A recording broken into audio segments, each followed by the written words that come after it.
নজর রাখবো চন্দ্রকোনার দিকে। গ্রাম্য বিবাদে গ্রেফতার ঘিরে উত্তেজনা, মিথ্যে মামলায় গ্রেফতারের অভিযোগ উঠছে। চন্দ্রকোনার জারা এলাকাতে বিক্ষোভ, অবরোধ, যে ছবি আপনারা দেখতে পাচ্ছেন, তুমুল উত্তেজনার পরিস্থিতি, পুলিশের সঙ্গে বচসা বিক্ষোভকারীদের।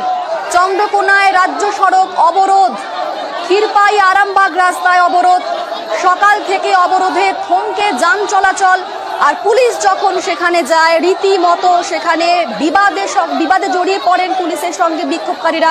তবে কি নিয়ে গন্ডগোলের সূত্রপাত, আমাদের সঙ্গে রয়েছেন প্রতিনিধি সুকান্ত। সুকান্ত বলতে পারবে, সুকান্ত কি ঘটেছিল, কি থেকেই গন্ডগোল?